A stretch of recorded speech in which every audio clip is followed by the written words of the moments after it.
Nobody gives a fuck about being married. Nobody. I don't know anybody that wants to be fucking married. Everybody that I know is married wants to be fucking divorced. Nope. I'm telling you right now, nobody I know wants to be married anymore. Nobody I know, they want out of their marriage. They want to be fucking divorced. I don't know why you guys glamorize marriage like it's this fucking end game. It's not the fucking end game anymore. Women don't want to be that bullshit anymore. They don't want to do every fucking thing. And then you be fucking horrible and cheat and lie. Most of you, not all of you. Nobody gives a fuck about that anymore. Nobody. They don't want to deal with this shit anymore. They don't want to be around you. The smell of you. When you pull in the driveway, they want to... What the fuck don't you people understand? What don't guys understand? They don't want to be a trad wife to a dude that doesn't pay for everything. That doesn't do everything. If the woman is a trad wife, you do everything else. And you guys don't want to do it. No, because you want to be the woman and the man, right? You want to be the woman and the man. Something your mom taught you growing up, right? You were the husband to your mom, who was the wife. No woman is going to be a trad wife to a motherfucker that ain't going to do everything else. I'm telling you right fucking now, I cannot stand on how people sit there, say that they don't ghost them, and then they fucking ghost people. I would literally ratherwise have someone tell me, oh, I'm not interested, or I'm not feeling this, or something. Why in the hell are you trying to make me feel like this? Now I'm saying you're overthinking, questioning, what the fuck did I do wrong? When in reality, you're the one that's being fucking childish and did not even tell me, like, oh, I'm not this, I'm not that. Okay, cool. Do you know how much easier it would be if you just fucking tell them that you're not feeling it no more or something, instead of just being a little fucking kid about this? Like, I'm so sick of fucking how it is. We're in our 30s and we're still doing this. I'm so fucking done with these low effort men, right? They couldn't organise a route in a brothel. I met this guy at a bar. He asks for my phone number, so he's interested in me, right? He takes a day and a half to message me the first time, says, oh, sorry, I'm not very good at this, but would you like to go for a walk next week? I'm like, yeah, I'm going to Melbourne on Tuesday, so, like, these are the times at work. I replied in, like, a reasonable amount of time. He then takes 3 full days to reply again. He goes, I've got to get better at this. I said, get better at what? Sending a singular text message. Like, you've got to get better at sending one text message. It's not that difficult. Like, I fucking backpacked around the world on my own in Latin America for nearly 2 years. I hold down a job and have all my friends. Like, I keep these relationships going. I look after a dog too. And this cunt can't send a text. One text. I've got to get better at this.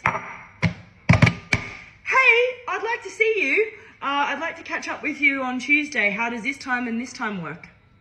That took 2 seconds. Like, ugh. And then you actually think that I'm going to bother replying to you and seeing you? Get fucked. Like, what? It's not rocket science. I'm so sorry. I'm going to get better at this. I fucking can't. I'm currently on my way home from a date. First date of 2026. And I have no problems posting this because he told me he doesn't have TikTok. And honestly, even if he did, I wouldn't give a fuck if he saw this. Because this man decided to psychoanalyze everything about me. Everything.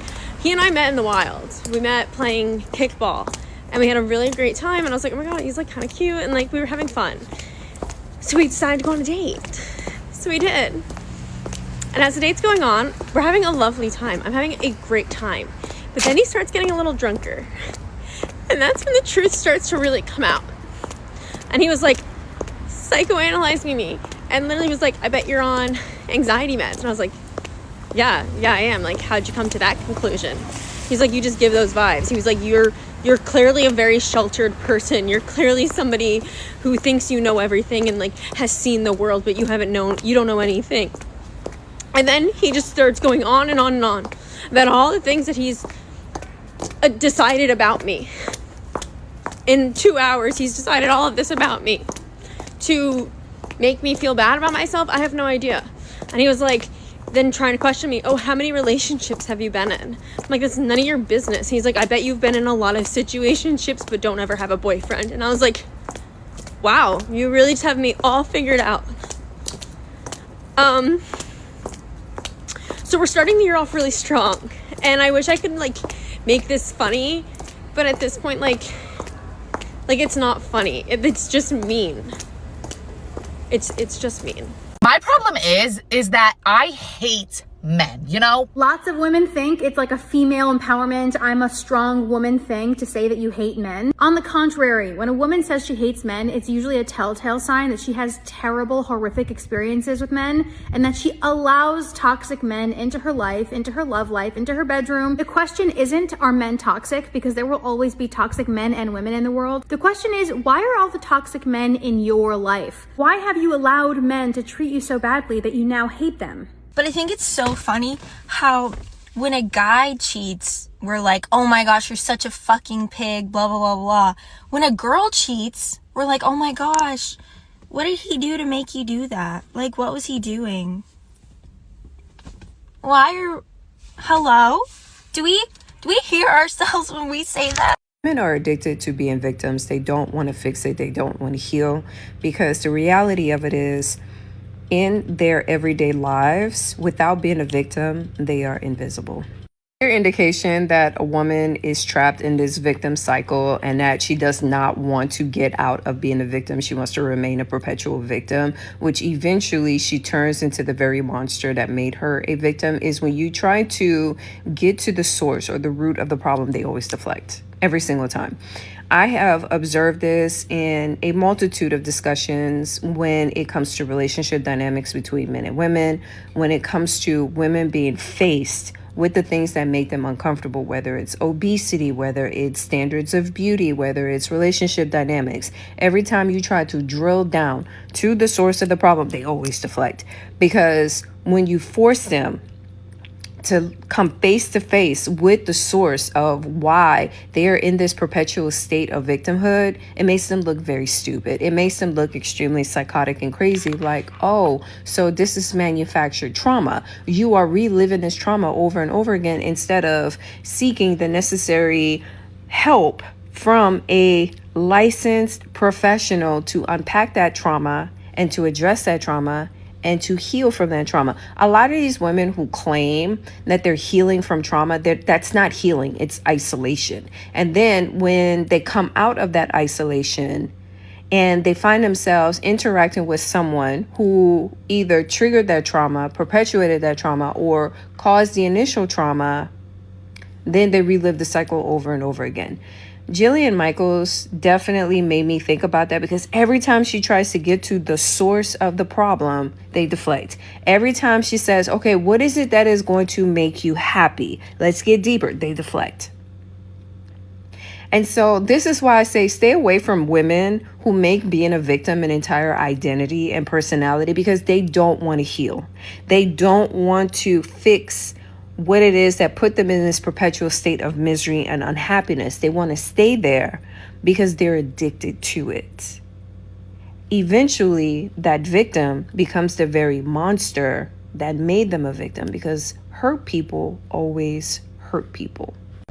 I don't know if y'all know this, but there are so many men out here who would love to have a woman and receive her love and give it in return. The issue is that so many men have been done wrong by women in the past. They just cannot stand the thought of feeling that type of hurt and pain again. What women have to understand is that men experience pain differently than a woman. Now, it's not to disregard anything that a woman has gone through, but it is to say that men already be on the fence of letting a woman get in and get too close, and when they finally let her in and she do him wrong, it makes him feel stupid. Like, dang, I never let a woman get this close to me. How did I let this happen? A lot of women have turned some good guys into men that just don't care anymore. To the fellas, I want you to know that it's okay to let go, because you never know, you can meet the love of your life.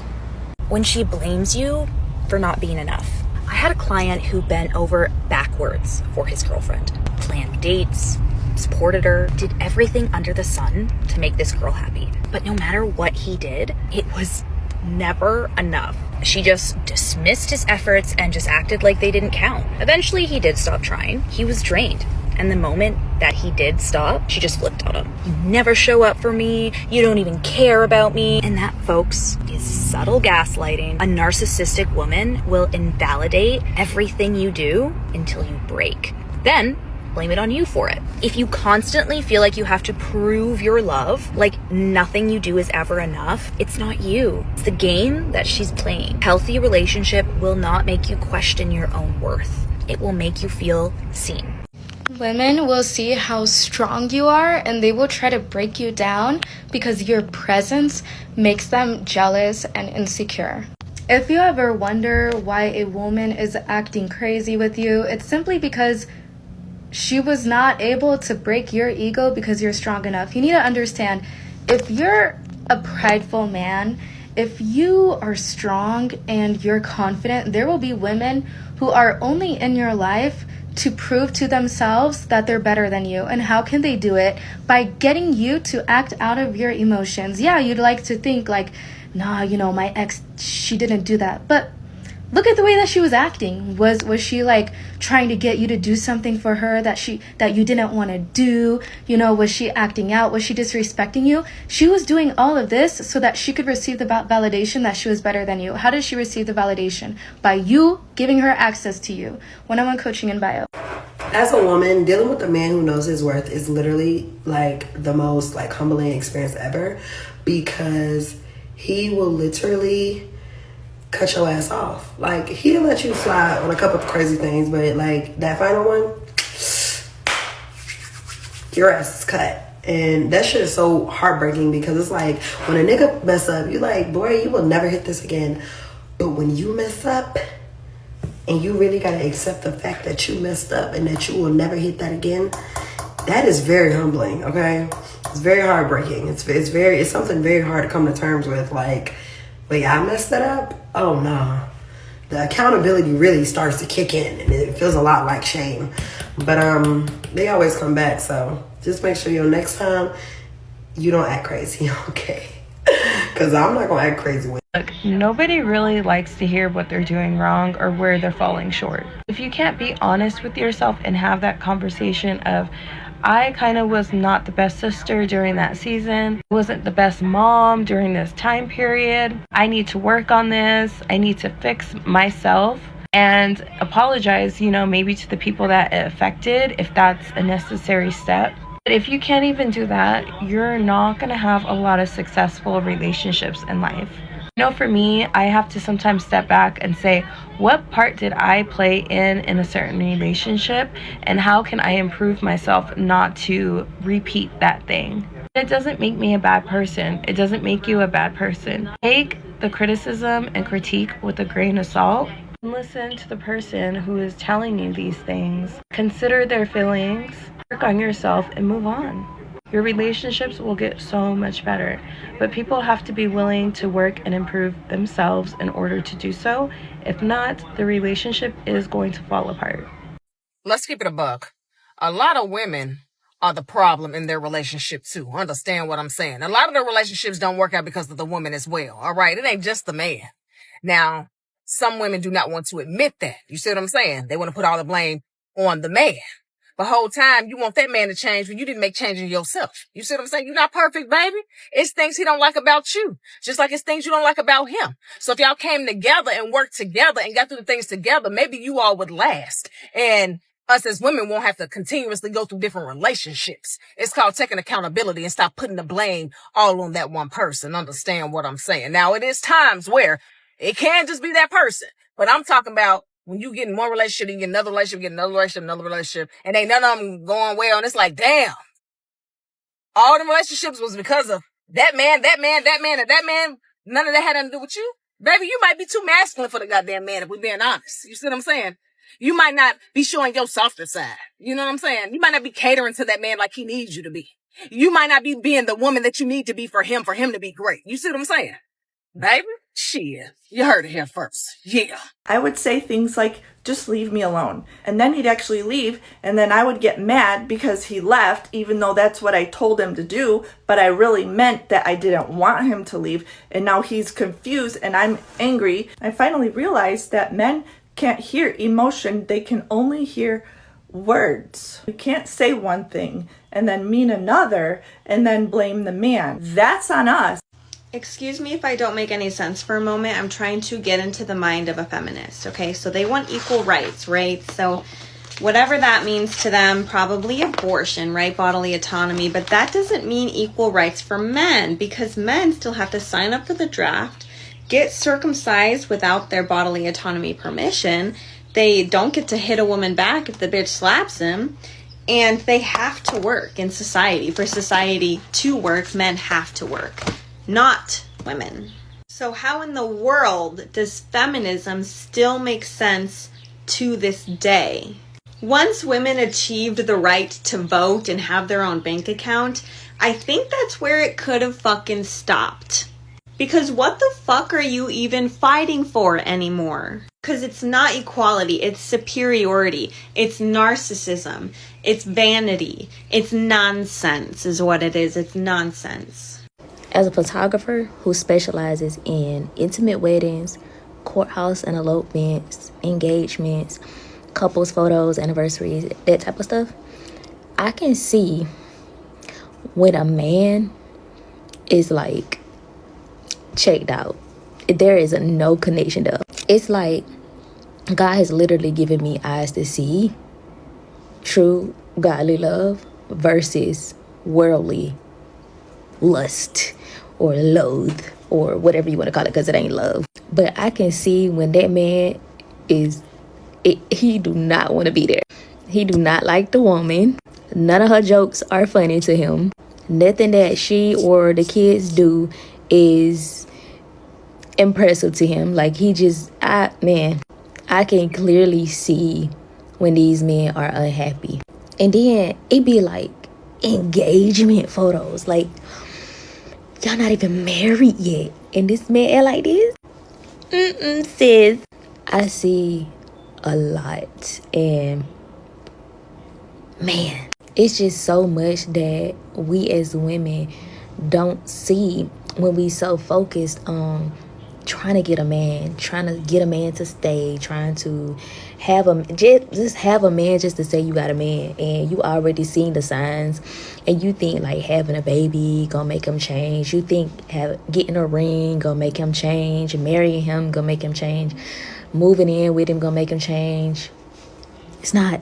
It don't work like that at all. A lot of these men be like walking demons in a meat suit. So narcissistic. And you can see it in their eyes, in the photos. Like, and I'm like, if we don't focus on loving us first, we miss out on so much knowledge, so much wisdom, so much that God want to reveal to us. Like, our discernment have to be sharpened before we get into a relationship. You need discernment to be able to see the enemy. And a lot of us, okay, I'm saying us because I've been in a situation, married my enemy twice, but a lot of us will literally be sleeping with our own enemies because we don't know the difference between good and evil. Like, in the back of my mind, I just be like, dang, I hope she wake up and see it. Dang, I hope she see it one day. And I know somebody was probably like that with me. Shoot, it was people in my first marriage. It was people that knew I was being cheated on, but they still smiled in my face. Still pretended to be my friend, even after the divorce. It's people that literally waited to the end of the marriage when I was going through the divorce to tell me stuff that was going on when I was married. But that's another story for another day, child. And as a photographer, like specializing in these areas, marriage, couples, weddings, and all that stuff, I see it. And it's very noticeable. But it's not noticeable to somebody that is in the situation and somebody that is not moving with discernment. So I say all that to say, love yourself first, ladies. If you single right now, baby, enjoy your singleness. Get to know God, get to know yourself, love on you, and build your mindset, right? Build structure in your life. Build with God. Build that solid foundation so that when a man does come, you'll be able to know if it's from God or if it's a decoy, a counterfeit, a demon in a meat suit. That's it. I love you. The men that y'all claim don't exist no more, I had that type of man. I had him. And I lost him because I was stupid, foolish, young, immature, possessive, mean, with a nasty attitude, ungrateful, entitled, and ignorant. I had a good man. One who gave me roses, romantic surprises, lingerie, gift baskets. He cooked, he cleaned, he had roses and candles lined up to the floor. He was romantic. He would throw me $1,000 even when he wasn't rich just to go get my damn hair done. My toes, my nails was there. He cared about me. He played old school music and slow dance with me. He fucked me good, took care of me, took care of my kids. I had a good man. And I lost him because first of all, was shocked that I even got somebody like that. I had never had nobody like that before.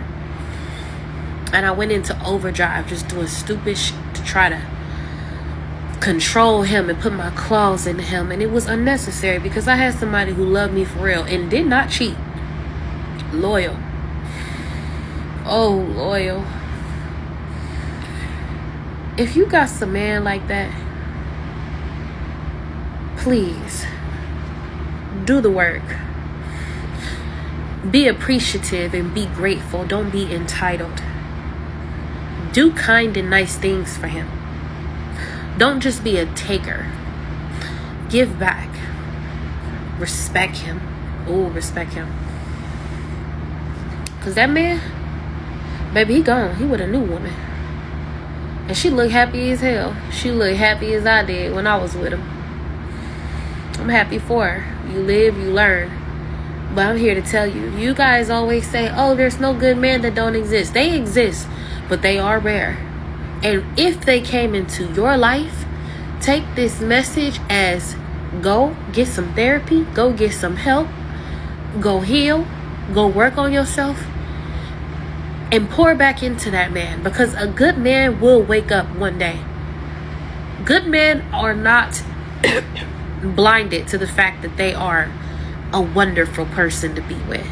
They just love your ass. And when they love you, they stay and they stay and they stay and they stay because they hoping you will get it together one day. They're not staying with you because they don't know that they're a good man and they may not be able to get anything else. Oh, baby, he know. He counting down on your clock. He counting down on your clock. So work on yourself. Don't lose no good man, because I'm going to tell you, they are rare. And since I've been out here in these streets, it ain't nothing for me in these streets. They all trash. That's all. That's the tea. That's the word. I hope I can help somebody today.